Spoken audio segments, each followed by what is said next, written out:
With October around the corner, the wait for the anime adaptation of the 1000 Year Blood War arc is almost over. Because it is the final arc of Bleach, understandably there's a lot of incredible moments and key reveals that take place within the endgame of Bleach. We have the Everything But the Rain flashback arc, the return of fan favorite characters, and some of the best fights in the entire series that all take place over the 200 chapter span of this final arc. At this point, I have read the 1000 Year Blood War arc several times, and there are moments that I have dreamt about being animated for quite a long time. In this video, I want to cover my top 5 highly anticipated moments from Bleach's final arc that I want to see animated when Bleach finally returns. So without further delay, let's dive into my 5 favorite moments that I want to see in the new Bleach anime.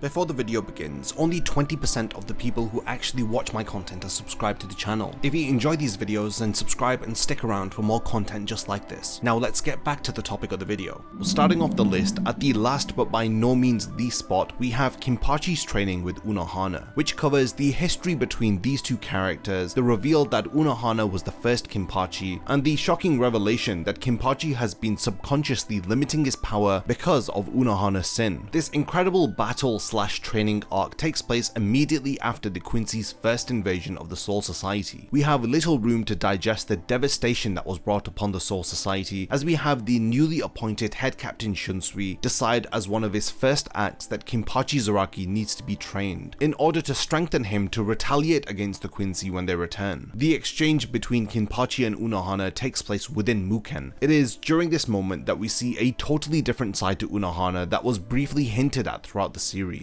At the onset of their battle, it was made clear by Shunsui that only one of them will survive this encounter. This had immediately heightened the tension and stakes of their battle. Kenpachi is a massive fan favorite character, and people often question why such a powerful character had struggled against Shikai Ichigo, as well as the secret behind his Zanpakuto. If it is indeed possible for Kenpachi to achieve his own Bankai or Shikai, this moment not only explains all of these questions, it also sheds some light into Unohana's character and the legacy of the Kenpachi lineage. As with all of the picks on this list, Kenpachi vs Unohana is a character-defining moment that forever changes how we think of Kenpachi and Unohana. I want to see their tense bloody battle animated and the emotional conclusion to their story. These two characters shared a unique bond as two individuals who had admired each other because they had found a worthy opponent in the other. After years of boredom and aimless wandering, they had finally found their equal. It is one of my favorite moments of the 1000 Year Blood War arc, and I absolutely cannot wait for it to be animated. Moving on to the 4th spot, we have the return of everybody's favorite villain, Sosuke Aizen. While he has several notable moments after returning, and as tempting as it is to pick several Aizen moments, by far my favorite scene involving his character during the 1000 Year Blood War arc that I want to highlight is his encounter with Yhwach right at the end of the arc. This is when Aizen had iconically greeted him by saying, "Welcome to my Soul Society."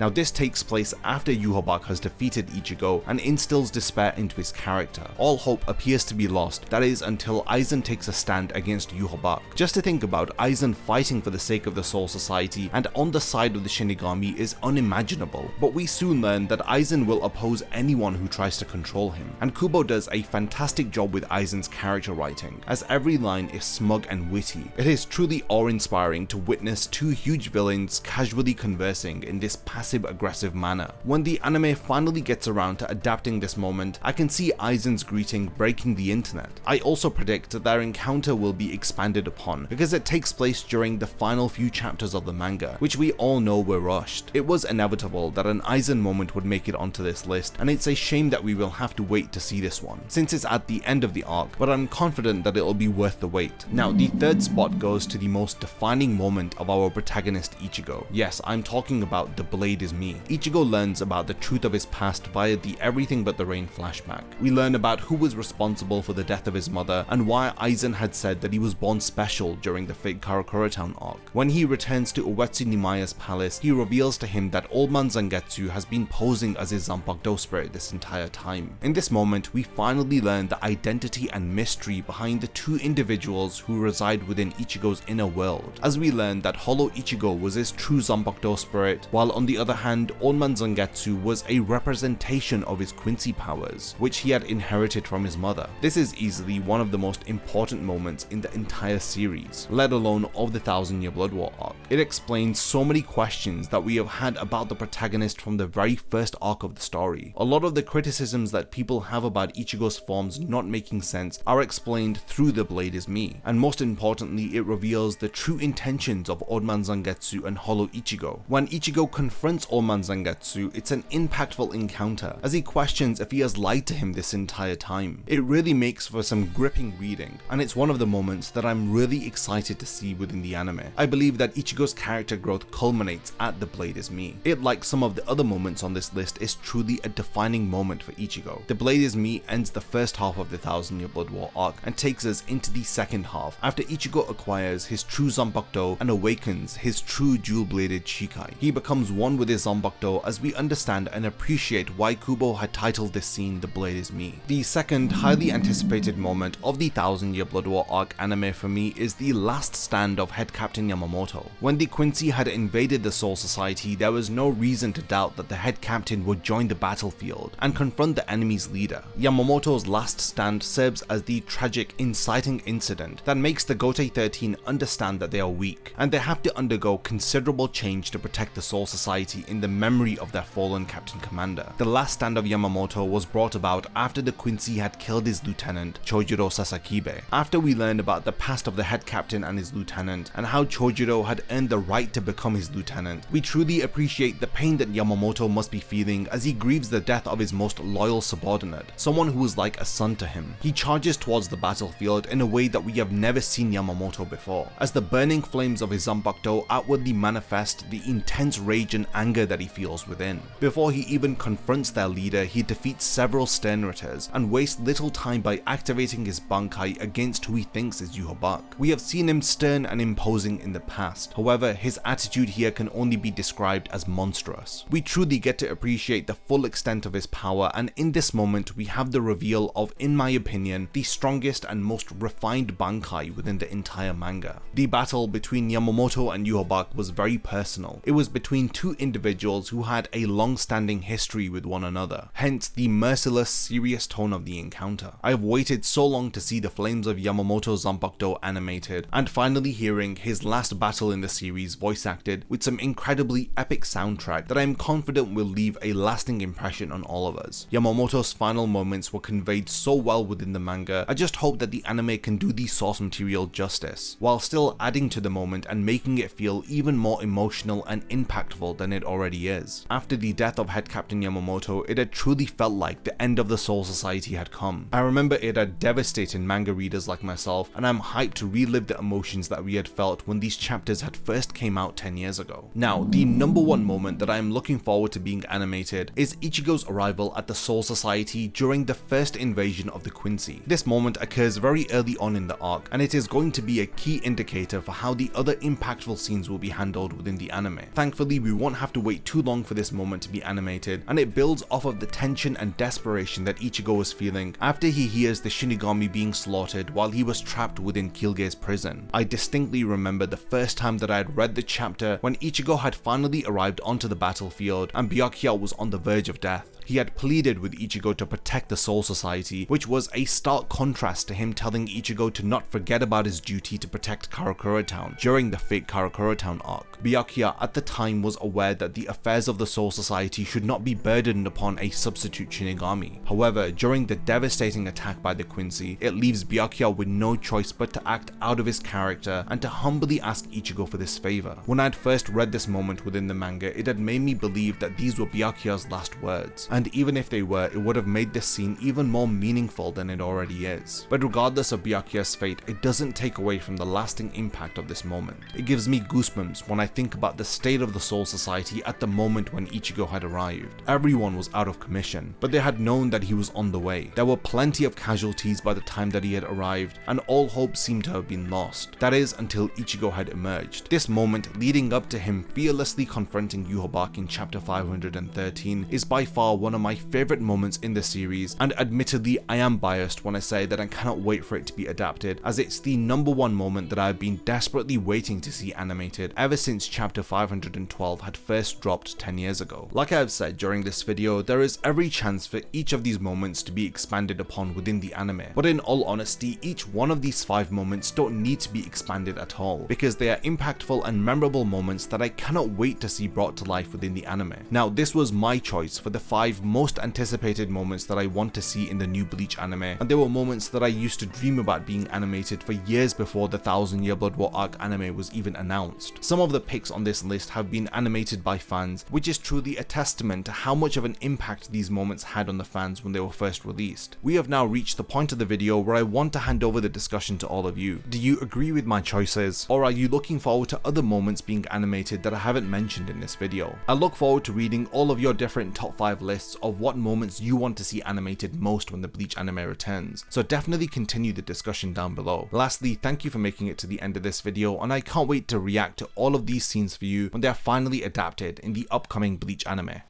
If you enjoy my content, then you can support my channel through Patreon for as little as $1 a month, or even through YouTube by becoming a channel member. You will gain access to exclusive channel perks and a Discord server which I frequently use. So become a member of my Zero Division and be the first to know about my upcoming videos. And once again, thank you for sticking around till the end of the video, and whatever you contribute will mean a lot to me.